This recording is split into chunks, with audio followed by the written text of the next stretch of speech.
क्या करूं? मेरा बच्चा बिल्कुल पढ़ाई नहीं कर रहा है। काफ़ी कोशिश कर ली उसको सिखाने की, पढ़ाने की, उसका इंटरेस्ट ही नहीं है। जब भी पढ़ाने बैठो कोई ना कोई नया बहाने ढूंढता है और पढ़ता ही नहीं है। मेरे पास काफ़ी कमेंट आ रहे हैं ऐसे कि मैम प्लीज़ हेल्प करिए, हमारे बच्चे को बिल्कुल भी इंटरेस्ट नहीं है पढ़ने में। हमारे बच्चे को हिंदी पढ़नी नहीं आती, इंग्लिश पढ़नी नहीं आती, हमारा बच्चा वीक रह गया है, क्लास 4th और 5th में पहुंच गया है, पर उसे हिंदी पढ़नी नहीं आ रही है, उसे इंग्लिश पढ़नी नहीं आ रही है। तो मैम हेल्प करिए।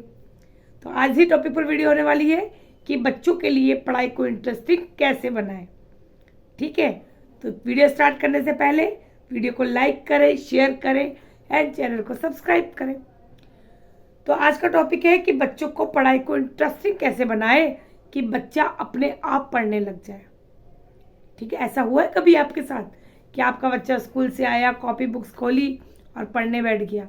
कमेंट में बताना अगर आपके बच्चे ऐसे हैं तो आप बहुत ही भाग्यशाली हैं, बहुत ही ज़्यादा। क्योंकि आज का जो दौर चल रहा है, जो समय चल रहा है कोरोना के बाद का, बच्चों का पढ़ाई से पूरा इंटरेस्ट हट गया है। बच्चा पढ़ना ही नहीं चाहता है। ये प्रॉब्लम आप मम्मी लोग ही फेस नहीं कर रहे हैं, हम टीचर्स भी फेस कर रहे हैं कि हम बच्चों को अगर स्कूल में कुछ पढ़ा रहे हैं, समझा रहे हैं, बच्चा उसको समझना ही नहीं चाहता। बच्चे का पूरा टाइम बातों में या इधर उधर उसका दिमाग डाइवर्ट हो रहा है क्योंकि उसमें इंटरेस्ट ही नहीं है। आप हिंदी पढ़ा रहे हो, इंग्लिश पढ़ा रहे हो, मैथ्स पढ़ा रहे हो, उसका इंटरेस्ट ही नहीं आ रहा है। ठीक है, तो इसके लिए आपको क्या करना है, मैं आज आपको कुछ टिप्स बताऊंगी। आप उन टिप्स को फॉलो करिए। ये नहीं कि आज मैंने आपको टिप्स बताए और आप अभी से फॉलो करना शुरू कर दिए कि कल हमें रिजल्ट चाहिए, तो ऐसा पॉसिबल नहीं है। हाँ, वो धीरे धीरे आप जब टिप्स फॉलो करेंगे तो उसका रिजल्ट आपको धीरे धीरे मिलेगा, लेकिन आपको बहुत पेशेंस रखना पड़ेगा। आपको मार के डांट के बच्चों को पढ़ाई नहीं करवानी है। इसके लिए आपको थोड़ा पेशेंस से बात करना पड़ेगा। सबसे पहले तो जो बच्चे छोटे हैं, नर्सरी, एलकेजी, एचकेजी लेवल के हैं, उनको अल्फ़ाबेट नहीं आते समझ में, या उनको नंबर नहीं आ रहे हिंदी में, उनको मात्राएं नहीं आ रही, वर्णमाला नहीं आ रही, तो आप बच्चों के लिए पढ़ाई को इंटरेस्टिंग बनाइए। ठीक है, आप बड़ों के लिए भी चीज़ फॉलो कर सकते हैं। आप पढ़ाई को इंटरेस्टिंग बनाइए। अब आप बोलोगे मैम पढ़ाई को कैसे इंटरेस्टिंग बनाए? तो जो छोटे बच्चे हैं, आजकल मार्केट में सब कुछ अवेलेबल है उनके लिए। तो आप अल्फ़ाबेट नंबर बने हुए आते हैं, ठीक है, पिक्चर्स आती हैं, आप वो चीज़ें ला सकते हैं बच्चों को। स्कूल जैसा माहौल दे सकते हैं घर पे बच्चों को। स्कूल में बच्चों को इंटरेस्टिंग क्यों लगती है पढ़ाई? बच्चा जाना भी चाहता है। स्टार्टिंग में रोते हैं लेकिन धीरे धीरे उनको इंटरेस्ट आने लगता है, क्योंकि जो वहाँ का माहौल होता है, मैम जिस तरीके से पढ़ाती है बच्चे को, कहानी सुनाकर, पोएम सुना के, उसी तरह से बच्चे के लिए आप भी पढ़ाई को इंटरेस्टिंग बनाइए। ठीक है, और जो बड़े बच्चे हैं, आप बच्चों को स्टोरी सुनाइए, चाहे इंग्लिश की स्टोरी है या इंग्लिश में कुछ सेंटेंस है, आप बच्चों को उसका मीनिंग बताइए कि बेटा देखो इसमें ये ऐसे कह रहा है, अब आप मुझे पढ़ के बताओ एक लाइन, मैं आपको उसका हिंदी की मीनिंग बताऊंगी और आपको समझाऊंगी कि इस चैप्टर में, वो पोएम में, ये कहानी में क्या कह रहा है। तो देखिए बच्चों को कितना जल्दी इंटरेस्ट आएगा। ठीक है, बच्चों को मोटिवेट जरूर करिए। ठीक है, ये सबसे बड़ा टिप्स है कि बच्चा चाहे छोटा है या बड़ा है, मोटिवेट करिए। छोटे बच्चे हैं, टॉफ़ी, चॉकलेट या क्लैपिंग। ठीक है, आपने क्लैपिंग कर दी, बच्चे ने अच्छा करा तो बच्चा उसी में खुश हो जाता है। बड़े बच्चे हैं, उनको अलग करना पड़ता है, उनको आप थोड़ा सा किसी चीज़ का लालच भी दे सकती हैं। ठीक है, लेकिन उनको मोटिवेट करिए, क्योंकि जब बच्चा बड़ी क्लास में जाता है, अगर उसका पढ़ाई से ध्यान हट गया तो फिर बच्चों को बहुत प्रॉब्लम फेस करनी पड़ती है, और आपको भी। अगर एक बार बच्चे का दिमाग हट गया तो आप डेली मोटिवेट करिए। ठीक है, उसको, उनको अपने बचपन की कहानियाँ सुनाइए कि बेटा बचपन में हम पता है ऐसे पढ़ते थे, हमें कुछ नहीं आता था समझ में, फिर पापा हमें समझाते थे या मम्मी हमें हमारी हेल्प करती थी, या पास में एक आंटी रहती थी, हम उनसे पूछ लेते थे। तो इस तरह से बच्चों को आप कहानी सुनाएंगे या अपने बचपन की चीज़ें बताएंगे ना, तो बच्चों में बहुत जल्दी इंटरेस्ट आएगा कि अच्छा मम्मी पापा को भी नहीं आता था क्या, फिर तो ठीक है, फिर तो हम भी धीरे धीरे सीख जाएंगे।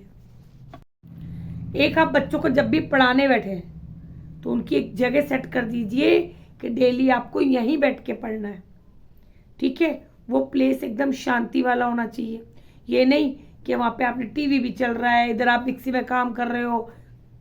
ऐसा कुछ नहीं है। आप अपने काम से फ्री हो जाओ, उसके बाद आप बच्चे को लेकर बैठो, ठीक है, और बिल्कुल शांत माहौल हो।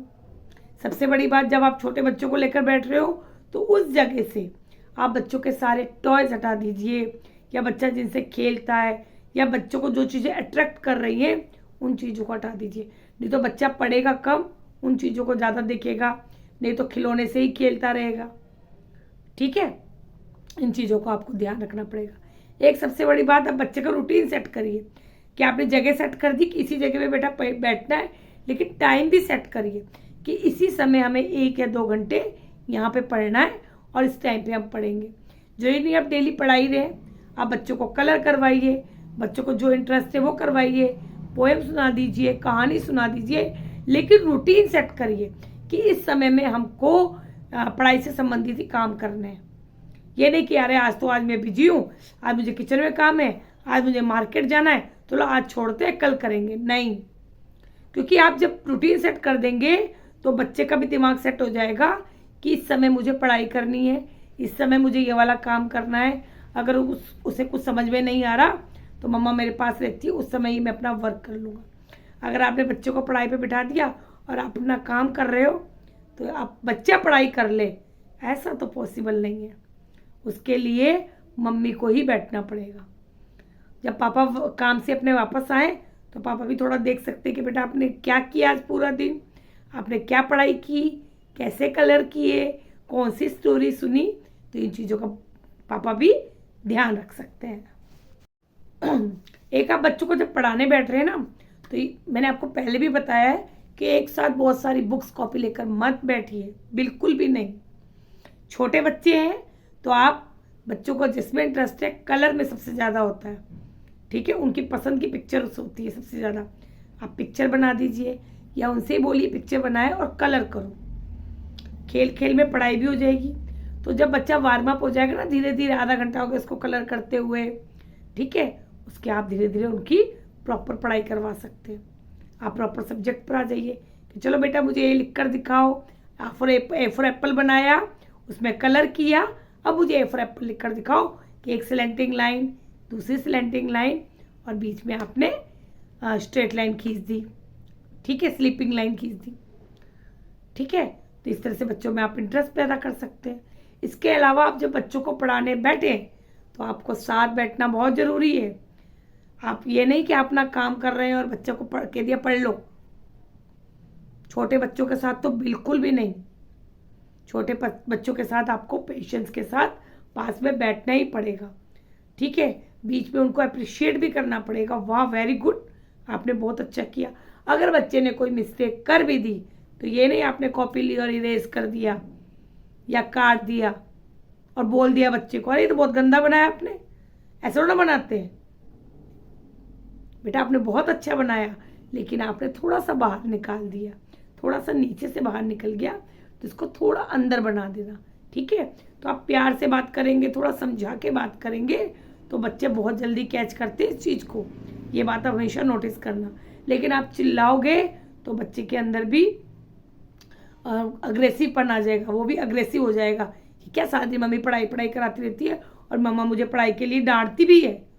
बच्चे में ये बात बहुत जल्दी होती है कि अगर आपने पढ़ाई के लिए डांट दिया या आपने एक स्लैप लगा दिया तो बच्चे का बिल्कुल जो थोड़ा बहुत इंटरेस्ट है ना वो भी खत्म हो जाएगा। ये बात आजकल मैं स्कूल में बहुत देख रही हूँ कि स्कूल में अगर किसी टीचर ने बच्चों को डांट दिया, ये एक स्लैप लगा दिया, तो बच्चा तुरंत घर जाके शिकायत कर देता है, मैम ने मारा, मैं स्कूल नहीं जा रहा,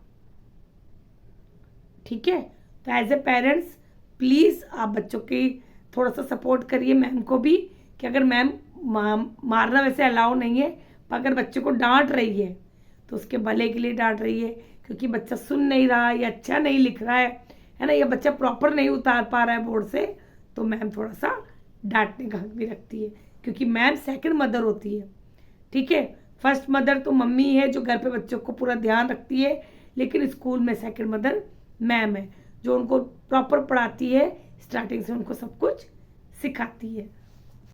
तो ये थे कुछ टिप्स कि पढ़ाई को इंटरेस्टिंग बनाना है, बच्चों का रूटीन सेट करना है, बच्चों को शांत जगह पे बिठाना है, ठीक है, जहाँ ज़्यादा शोर शराबा ना हो। आपको पेशेंस रखना है, धीरे धीरे सब बच्चा सीख जाएगा। आपने किसी बच्चे को देखा कि वो बड़ा हो गया 11th-12th में, उसे ABCD नहीं आती, या उसे हिंदी पढ़नी नहीं आती, या उसे इंग्लिश पढ़नी नहीं आती। कुछ बच्चे लेट सीखते हैं, कुछ बच्चे थोड़ा टाइम लगाते हैं, तो आपको इन चीज़ों का ध्यान रखना पड़ेगा। इसके अलावा बच्चों में इंटरेस्ट वाली चीज़ें आप पहले पढ़ाइए, ठीक है। आप बच्चों को पढ़ाते वक्त साथ में बैठिए, ये सबसे ज़रूरी टिप्स है कि छोटा बच्चा हो या बड़ा, आपको साथ बैठना बहुत ज़रूरी है। अच्छा, एक बार बताइए कि आप ट्यूशन पढ़ा रहे हैं या आप बच्चे को ट्यूशन भेज रहे हैं, तो आप चाहोगे कि मैम काम करती रहे और आपका बच्चा पढ़ ले? होगा ऐसा पॉसिबल? नहीं होगा ना, क्योंकि मैं ट्यूशन पढ़ाती हूँ पूरे 2 आवर्स। मैंने आपको पहले भी बताया, मैं नहीं उठती हूँ यहाँ से पूरा बच्चों के, क्योंकि आपको एक तो टाइम ही नहीं मिलेगा उठने का, क्योंकि आपको जो 7-8 बच्चे, आपको सबको वर्क देना है, सुनना है, लिखना है, उनका सब कुछ पूरा कोर्स करवाना है, उनका सिलेबस के अकॉर्डिंग चलना है, तो आपके पास टाइम ही नहीं होगा। और मैं टाइम पास नहीं करती हूँ, ठीक है। तो आप चाहेंगे ऐसी टीचर हो? नहीं चाहेंगे, तो इसलिए आपको बच्चे के साथ भी वैसा ही करना पड़ेगा। तो आई होप वीडियो आपको पसंद आएगी, आपके लिए हेल्पफुल होगी। जो बिगनर टीचर्स हैं, जो मम्मियाँ हैं जिनके बच्चे अभी छोटे हैं, तो प्लीज़ वीडियो को लाइक करें, शेयर करें, चैनल को सब्सक्राइब करें और प्लीज़ मुझे सपोर्ट करिए। Okay then, thank you, bye.